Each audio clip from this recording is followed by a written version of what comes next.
So I have some more Graviflyer testing. I finally got my Tesla coil working properly. You can see when I attach my voltage, get all of our beautiful resonance spikes. And if I zoom out on that, you can see that those spikes are going out to approximately 60 to 90 megahertz. So we're getting some good resonances on there. If I bring it back in on here, according to Alexi, the recipe for getting your Graviflyer tuned is you turn on your high voltage first, which I have here. After your high voltage, you turn on your rotors. After I turn on my rotors, then I apply my Tesla coil. After I apply my Tesla coil, then I apply the ultrasound.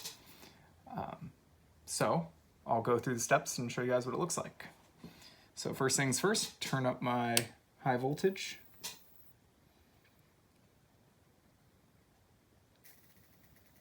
So I can't go too high on it before it starts arcing with the rotors not spinning. So right around there, I'm at about 15 kilovolts. You can see what that does to our signal. It starts jumping up all over the place there. Now I will turn on the rotors, get those going up to speed.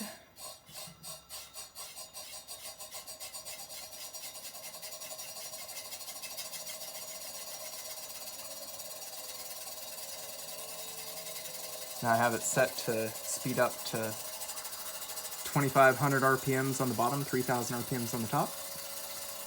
You can see how that's continuing to affect the signal. Right now this cursor here is set at 19 megahertz. You can see down here we get this big hump, that's right around 8 megahertz. I'm going to zoom it in a little more so you guys can actually see the sweet spot, which is somewhere below 2 megahertz. There we go. All right, now that I have those two going, I'm going to turn on my Tesla coil.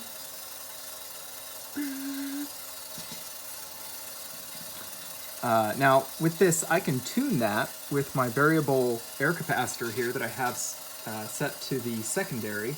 As I adjust that, you can see it's not so easy to see when it's running like this, but if I zoom out a little more, and here you can see as I change the capacitance, I can make those resonant spikes move all over the place there.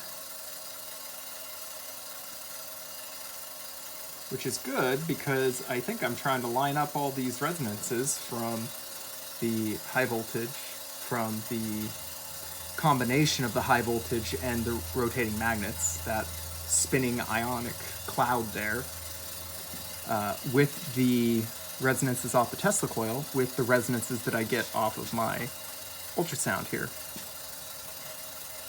Let's turn up my ultrasound to about 20 kilohertz here. Turn that on. Right now I'm maxing out what this little signal generator can put out, which is 20 volts on my little piezoelectric. Unfortunately, because of the amplitude of all these other signals, you can't see the pulse from this, but before the end of the video, I'll disconnect stuff and show you just what the interaction of that pulse with the Tesla coil is. All right, so according to Alexi, right now it's in a state where it should be taking off. But as you can see, it is not flying. I will get lower.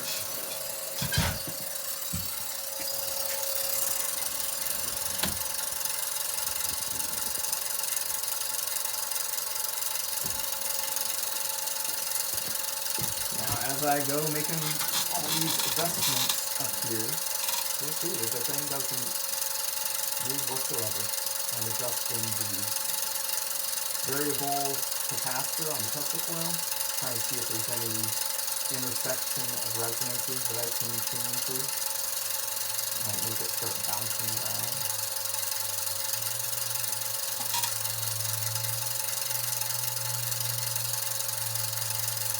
You can see that it's not bouncing around. I am changing my ultrasound onto the positive frequencies.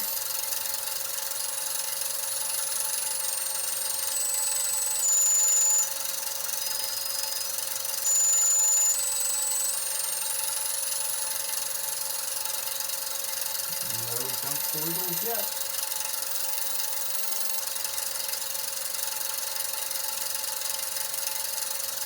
Set the ultrasound out to 30 kHz. The only other thing that I can do is adjust the high voltage or the rotor speed.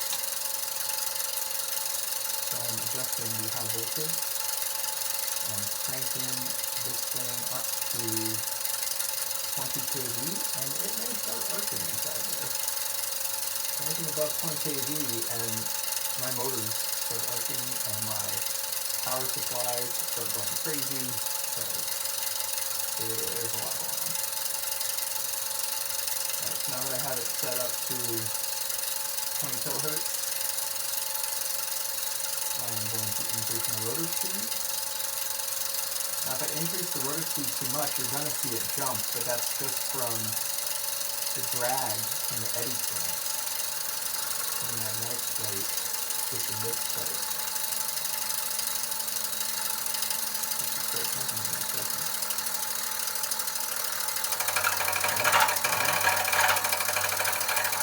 That is not quite. But Alexi, in some of his videos, got it to right on the edge of jumping around like that before it would lift off. So I don't mind if I do have it quite close to bouncing around.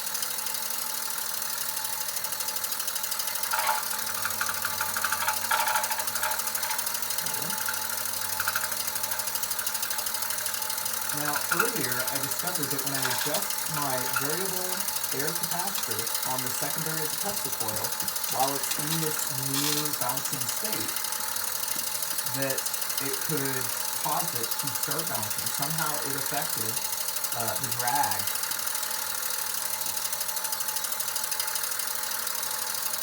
I'm adjusting my air variable capacitor now.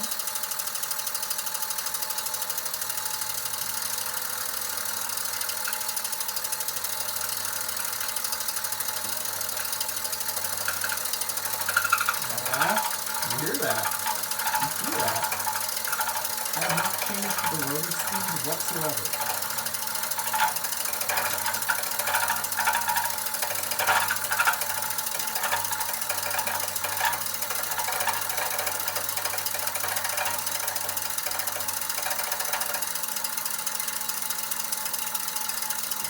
Now I just moved the variable air capacitor a tiny bit more, and you see that that stopped. I will move the variable air capacitor back.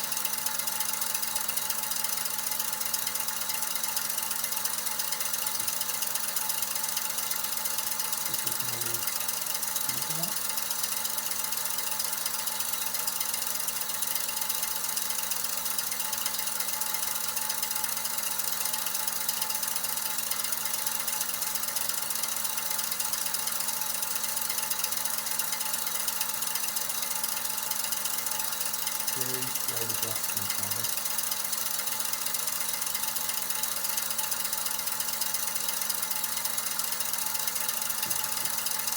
This kind of goes to get my wow, that road building right now.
hear changes in the rotor sound, that usually then I can tune this third to something spot.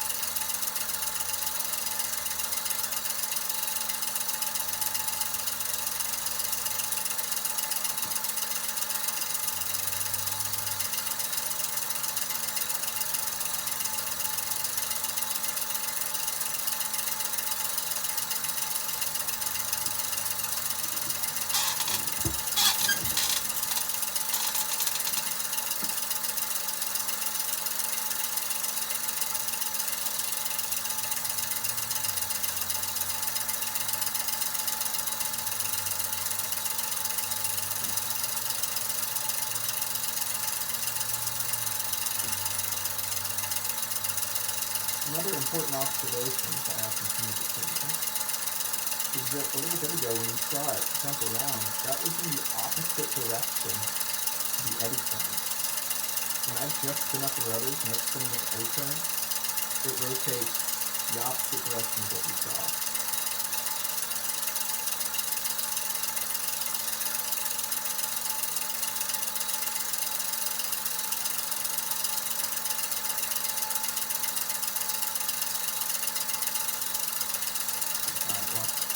I'm having a hard time doing that specific tuning to jumping around again.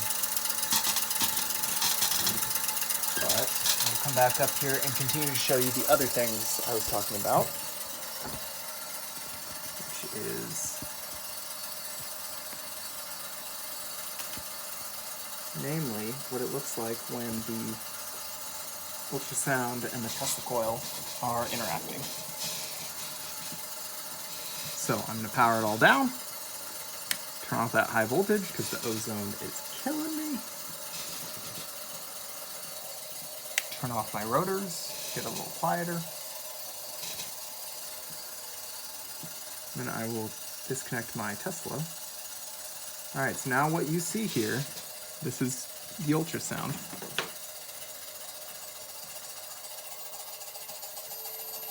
I take it back, that is not the ultrasound. That was way too high frequency. Okay. Now you can see the ultrasound. Why don't I improve that a little bit for you guys?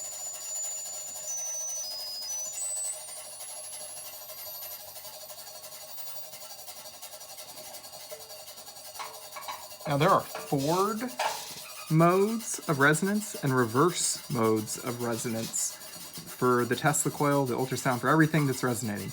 You have resonance is going up the spectrum, resonance is going down the spectrum. So when I adjust this, when you see what looks like spikes going in opposite directions to each other, like right here, you can see this shorter spike's gonna go that way, and this taller spike's gonna go that way. I just cranked up the, it's 32 kHz, 33 kHz. So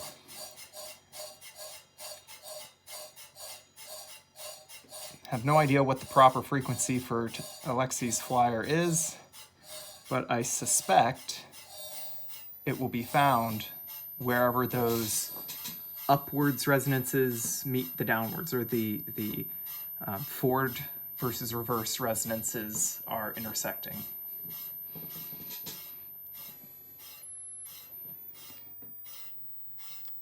All right, so this combined with the Tesla coil, I attach the Tesla coil. You can see those spikes are way too tall, and I can't really turn down my Tesla coil amplitude very easily without just collapsing the entire thing. So here you can see I can adjust the Tesla coil frequency with my, I can't see it, with my air capacitor here.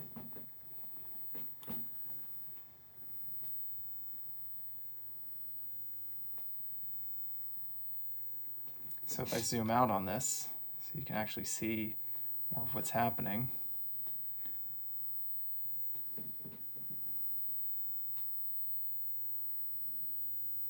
You can see there are spots where you're making lots of music notes, and then you can bring all those together into a converged point where you're making just one note. You're still making lots of notes along the spectrum. As you can see here, I'm up to, at the high end here is 24.5 megahertz. And you can see we have so many notes, but as you just saw, it's actually in a very condensed state right now. If I adjust this, you'll see we get much more notes and they'll drop down. It just jumps all over the place. There you go. When I get the capacitance wrong, you'll see it actually completely collapses the thing. Well, and that just has to do with the RLC circuit mechanics. I'm not going to even begin to try to think about those. Anyways, so going back to the interaction between the ultrasound and the Tesla coil. Disconnect Tesla coil. There we go. So if I zoom back down, now we're in the kilohertz range. That's ultrasound on, ultrasound off. Ultrasound on, you see. But like I said, I am maxing out my amplitude on those right now. When I connect my Tesla coil here, it's really hard to see those. And as I adjust those, you can still kind of see them there, like right there, right? That's oscillating, that's 20 kHz, 24, 25. So I can bring those all together, but I'm up into 48 kHz range, which is definitely not anywhere where Alexei was operating.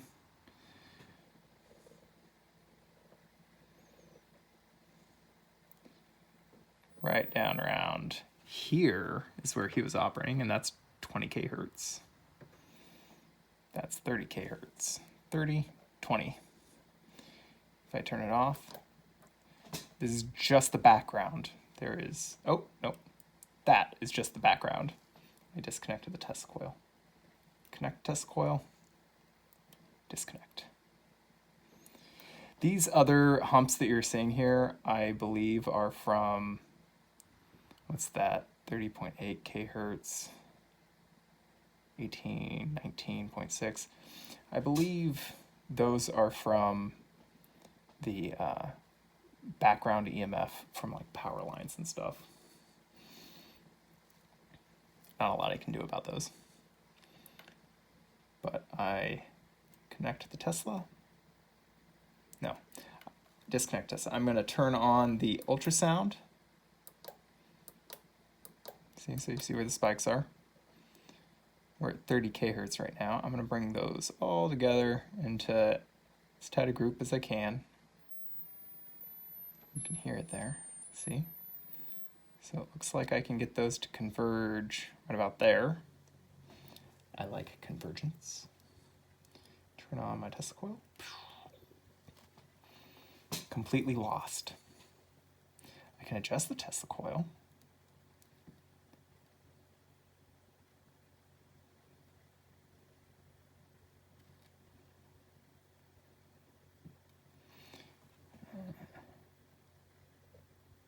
So right here you can see the tiny little spike from the ultrasound, moving that around.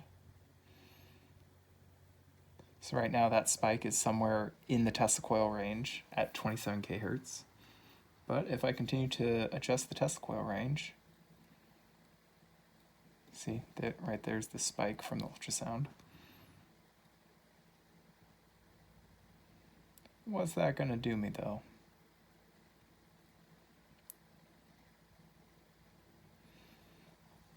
That's interesting. Let's see if I zoom out on that.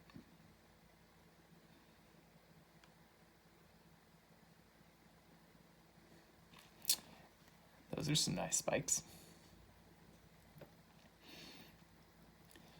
Anyways, I've shown you what I can show you.